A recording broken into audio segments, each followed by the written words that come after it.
just interviewed somebody, and one of the questions I ask is, what's the number one skill, both technical and soft, that FP&A professionals need?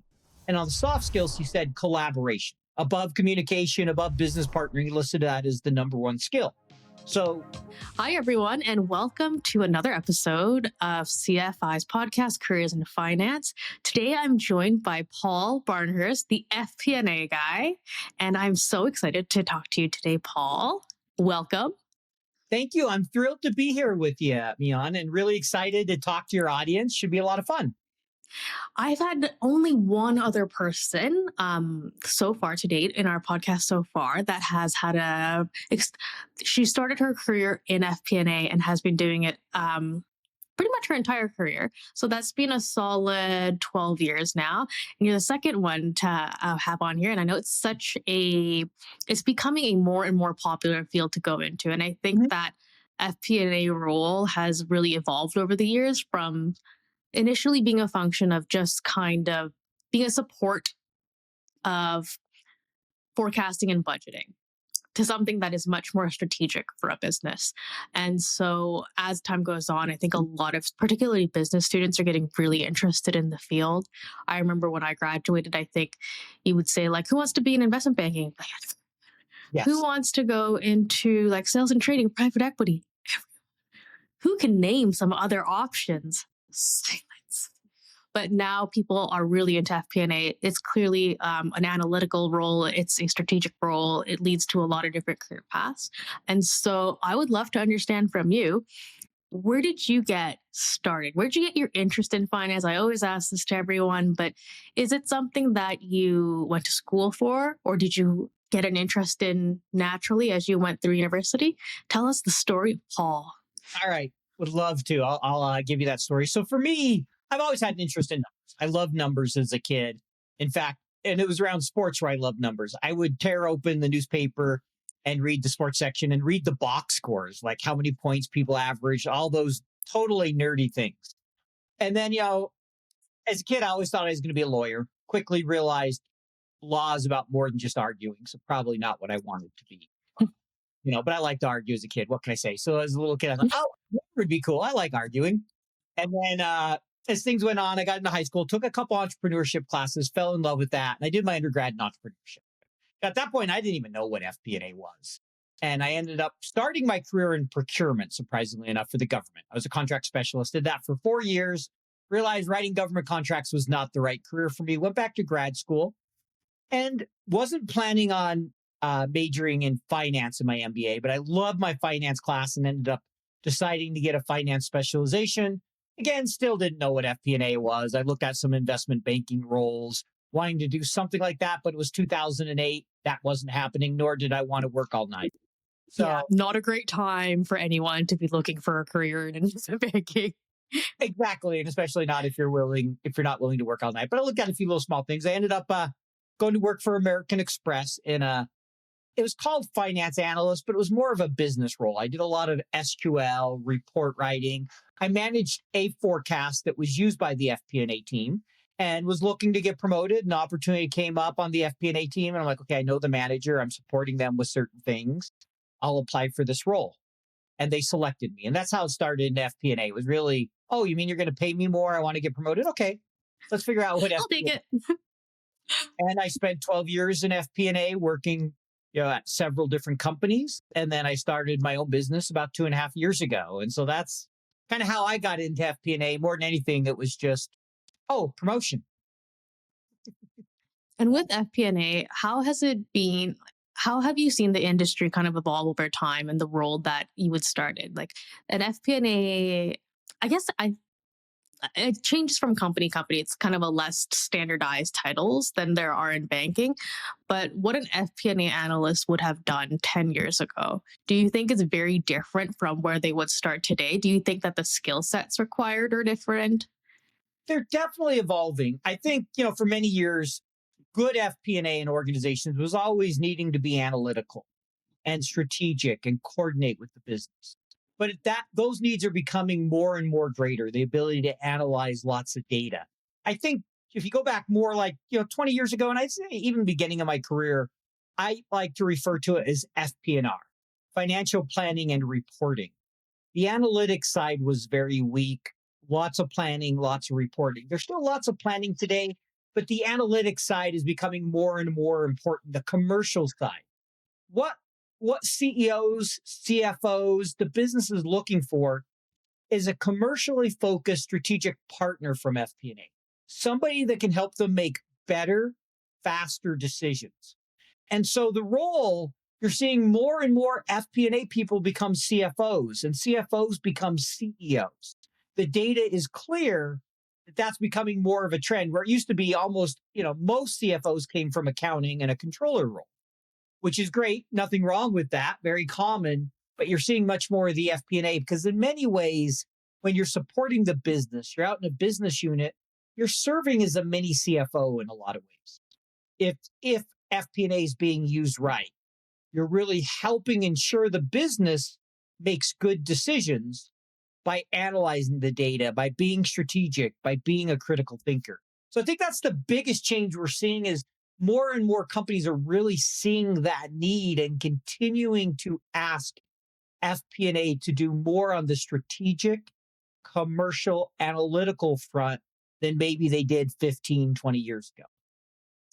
And I think that's largely because before, I think like 10, 15 years ago, companies very seldomly were able to truly say, we make our decisions based off data we collect. Because it hasn't been until about, I think, like 10 years ago where everyone's collecting our data all the time.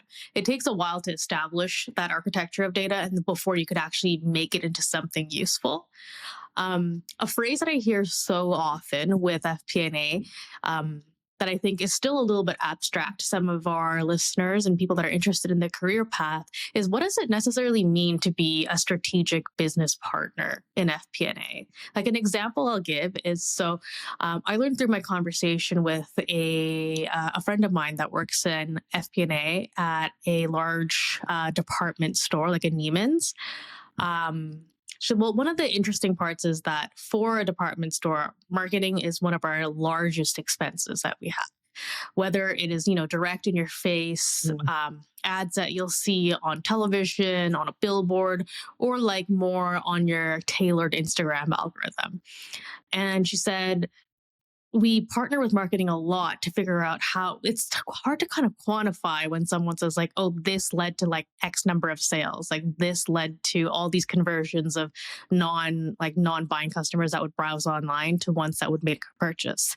But also a very specific example she gave me about partnering with business units was, at the end of the year, you see a bunch of seasonal merchandise get discounted. Well, they go through an analysis with the inventory people saying, okay, like what did we buy this for? What are the individual contracts allowing us to discount the items to for the brand?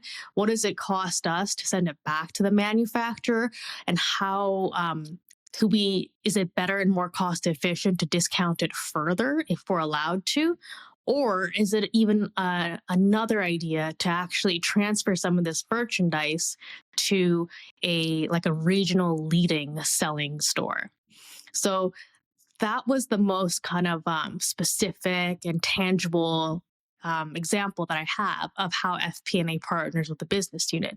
Would you be able to give our listeners another example of how FP&A is a strategic advisor to the business? Yeah, I mean, I'll give an example. I worked on a project for several months where we completely reorganized our sales team. They brought in a new head of inside sales. I worked closely with them, what should the organization look like? What are the right ratios? We provided feedback on the sales compensation plan saying, well, no, here's a concern. An example would be they didn't want the salespeople to be punished for cancellations after a certain amount of time. And no, financially, that doesn't make sense. Here's why we have to do it. And so having those discussions to make sure we incentivize salespeople correctly, but we protect the financials. So that, there's a lot of strategy involved in that as well in a commission plan, thinking about incentives and how people behave. So that, that's one example strategically. And I can think of several others. Others are such as, hey, should we be rolling out a new product or changing pricing? We've had a number of conversations about that. We had one situation where it's like, no, I think we'd probably make a lot of sense to lower our price a little bit and do a volume play. We could probably get a lot more business from people. And so, having that discussion, what does that mean strategically? How does that impact our brand? And so there's a lot of things that will go with that. And it really comes down to knowing what's the strategy of the business. So the business as a whole has its goals, its vision, its mission. And when you're making decisions, being able to look and say, does this fit with where we're trying to go? Does this help us accomplish what we need to do? I think that's what it's mean. And early in your career, you're going to be less and less strategic, right? You're going to do a lot more of analytical. In an analyst role, unless you're at a small company, you're not going to be meeting with the CEO and really getting into strategy, but you can still know what the company strategy is and be thinking about it from the beginning and how it impacts your work. As you get higher and higher up, you'll be in more meetings where there'll be those strategic discussions. And would you say that, so from my background in investment banking, the work is very individual contributor and everyone is quite similar in background. And then we have like a managing director who's like the ultimate individual contributor, who manages a bunch of us, but really doesn't. In that, like, there's not like a whole lot of like coaching and development and all of these things. It's very much like you kind of do your own thing and then it all gets added together to create a team, and then we have our team product. For FP&A, do you think is it a similar situation where it's like a very independent individual contributor type of role throughout the career, or is there more of a transition to a leader? I would say it's a collaborative role from the beginning. And what I mean by that, especially, so stepping back, let me step back for a minute. When I think of FP&A, there's usually kind of two types of roles. You could argue there's more than that, but for the discussion, we'll go with that. There's the person who is in corporate and focuses on reporting. If you're doing that, a lot of roll up of the data, you're going to collaborate with the business, but you're a little more individual. If you're out in the business unit, where a lot of FP&A is and supporting a business, you're going to be doing a lot of collaboration. Even if you're doing the work on your own, you're sharing it with the business. You're having those conversations. You're going to the marketing person, trying to understand their needs if that's who you're supporting, or IT. So I would say it's a very collaborative role. In fact, I just interviewed somebody, and one of the questions I ask is, what's the number one skill, both technical and soft, that FP&A professionals need? And on the soft skills, he said collaboration. Above communication, above business partnering, he listed that as the number one skill. So there's definitely a lot of collaboration that's needed from the beginning, especially if you're doing business partnering and doing FP&A in a way that you're able to really provide value to the business. And something that I'm really curious about is you then transition from having an extensive career in FP&A to becoming an entrepreneur, to becoming the host of a podcast and all of these other things today. Tell me about how you transition from that very corporate role to what you're doing today. Yeah, it's been a fun journey. Never in a million years did I think this would be my business. Obviously, I did entrepreneurship in undergrad, so I always wanted to start my own business. But really where it came is about 8 years ago now, almost 8, 9 years ago, somebody asked me to write an article in return for me giving them 30 minutes of time. I said, hey, I'll give you a Starbucks gift card. He's like, no, I want you to write an article for my website. I wrote an article and he liked it. He's like, I'll give you $100 if you write another one. I wrote a couple more for him and I shared them on LinkedIn, and all this trying to find a job and just going, okay, I need a network and share some things to kind of grow so I can find that right role. That led to being part of a FP&A trends group where I was helping moderate discussions. I got invited to be on a couple different webinars and things started to grow. And then probably 2021 during COVID, I'm looking for a new job again. And at this point, I don't know, I had a couple thousand followers on LinkedIn. People started to know a little bit who I was, nothing big. And I shared about a couple FP&A tools as I was interviewing with them, trying to get a job. And what happened from that, I did it both times, didn't get the job. But all of a sudden, all these tools started reaching out to me and asking if I demo their tool. And I'm like, I might as well. We'll see where this leads. And so things continued to build. And really, November 21, there's kind of a watershed moment where in about a month, 3 things happened. And I said, hey, I can turn this into a business. First, someone I'd worked with reached out to me and said, hey, I know this this company that needs about 15 hours a week of support for FP&A. Well, I can do that. Okay, fine. And then somebody else reached out to me that I'd been on a webinar with and said, hey, I started my own business about 6 months ago. I just sold this Excel course, but I can't teach it. Can you teach it? I'm like, sure, I could teach that. We still work together today today almost daily. We do a lot of our courses together. So that, and then in 1 week, 3 different FP&A tools reached out to me, and 2 of them asked me to apply for a job. The third one wanted to do a big collaboration. So I remember I went to my wife. I'm like, hey, I think I can turn this into a business. She looked at me like I was crazy because we hadn't discussed it at all. And we discussed it. And about 6 weeks later, I go, I'm not going to start something unless you're comfortable. Let's talk through it. About 6 weeks later, one morning, she goes, I'm comfortable. I go, are you sure? She's like, yes. Okay, good. Because I'm going to put in my notice this morning. I did. I put in my notice that morning, and here I am. So something that immediately strikes me about you is that the way that you described how that watershed moment, would you describe yourself as a person that is always open to the idea? A very open-minded person? I'd like to think so. I mean, I think in general, I try to be open minded. Like it seems like kind of being open to any opportunity that comes up. It's like, yeah, sure, like I'll look at it. And then you can kind of see all of the effects that it can have. And then on top of that, you are an excellent communicator. I think you're extremely clear in what you have to say, and it's very easy to follow what you have to say. And it seems like while it's coming to you as you're saying it, you seem like you would be an excellent presenter. And these seem like you are actually demonstrating the skills of someone that would typically be very successful at like a very senior level in FP&A today. Well, thank you. I appreciate Very that. coincidental. I get to communicate a lot now. Obviously, that's probably the biggest part of my job. Obviously, talking to people, having done training, podcasts, webinars, well over 300 different things where you're talking to people.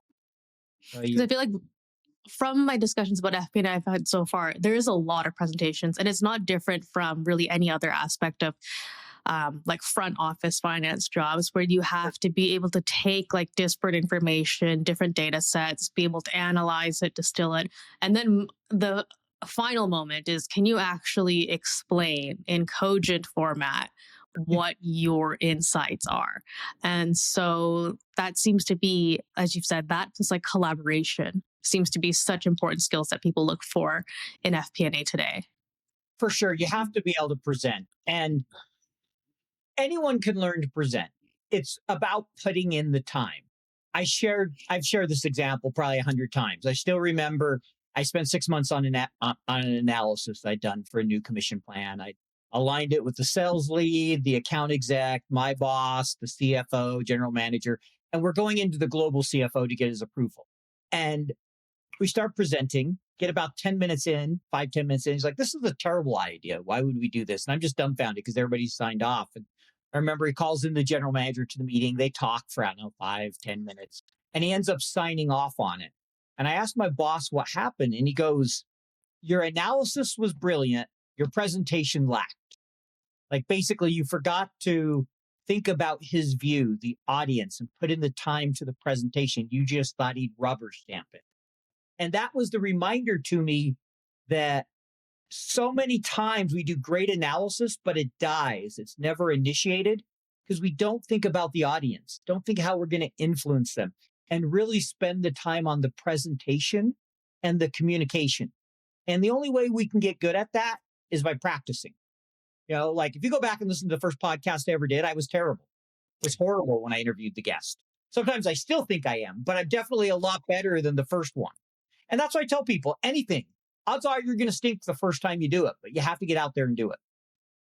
And would you say that of all the people that you've interacted with when you were in FP&A, is there a standard personality?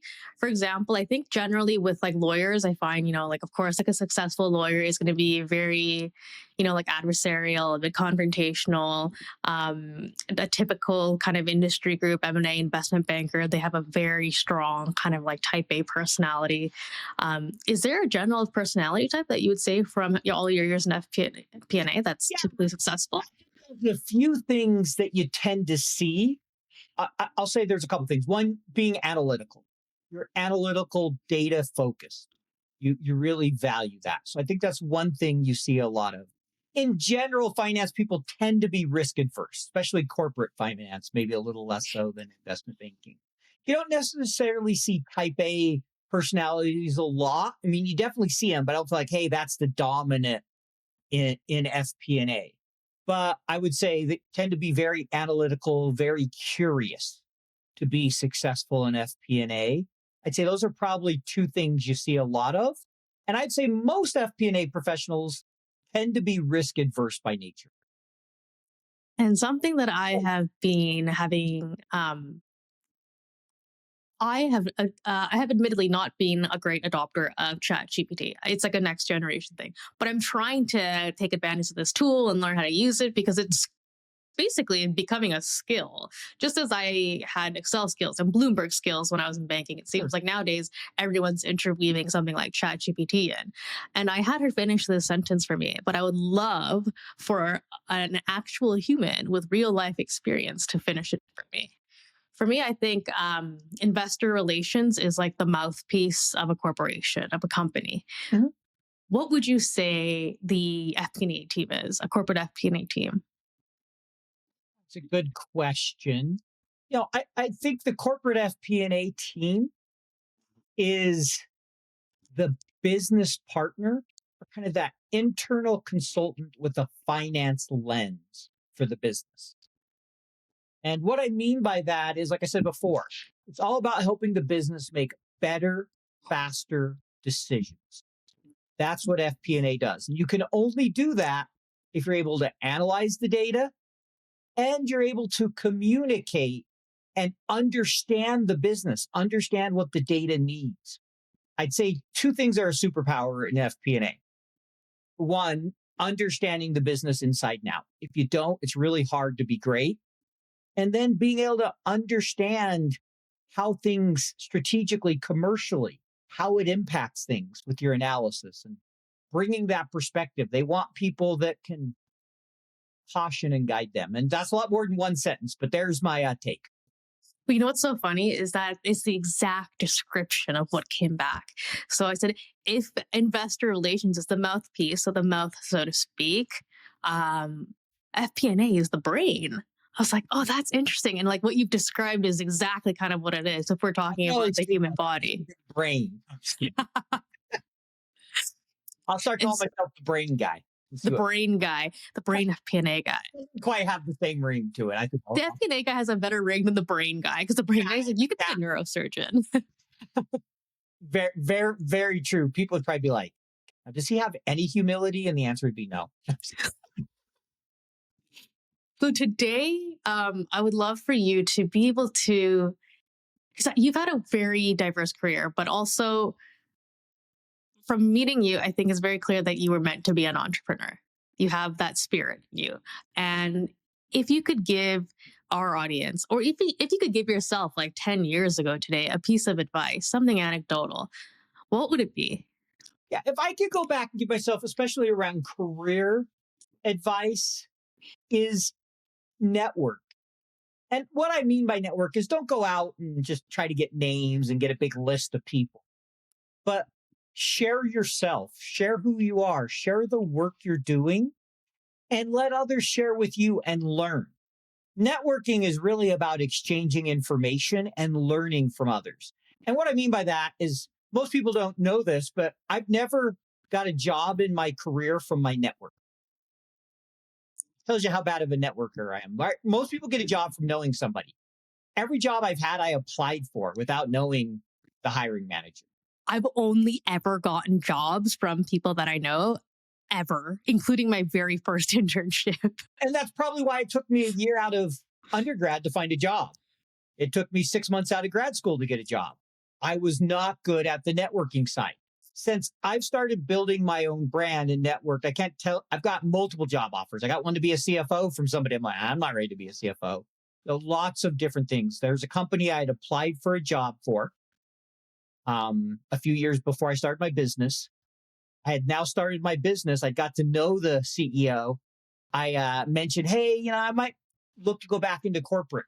Got an email within an hour, or before I couldn't even get an interview with the company. And that was from building a brand and network. I didn't change as a person. It was still kind of that same level of knowledge and intelligence, but I put myself out there and really started to get to know people and shared my thoughts. So I encourage anyone to really realize the value of your network. And the biggest thing I'll say with that is the best thing you can do is to give, to look to serve those in your network, and it will come back to you 3, 4, 5, 6 fold. And of your life experience that you've had, and this is more of a personal thing, Sure. what is the most like kind of general advice you'd give someone in their personal? Yeah, I mean, it's a great. There's so many different things. It's a hard one, but I think the biggest thing is make sure you're true to yourself and you take time for yourself. It's easy to let work take over your life, but take that time to exercise if that's what you need, or if you're a spiritual person, you'll read what that is, meditate, pray, but take that time to recharge yourself and make sure you don't just kind of wear yourself down. I like to think we're here to enjoy life. So that's the first thing I would say. And the second, in general, find ways to serve others. That's really where happiness comes from. As I've heard, there's a quote I love. Service is the rent we pay for the life we live. I love that. And honestly, I can't think of anything better to say from that. So on that note, I think that I can't think of a better way to close out this podcast. All right. Well, there you have it. It's a wrap. I've been successful. Thank you so much for taking the time to be on our podcast. I'm so excited for this to release. And until next time, everyone, that's been CFI's Careers in Finance for now. See you later. Thanks for joining us today.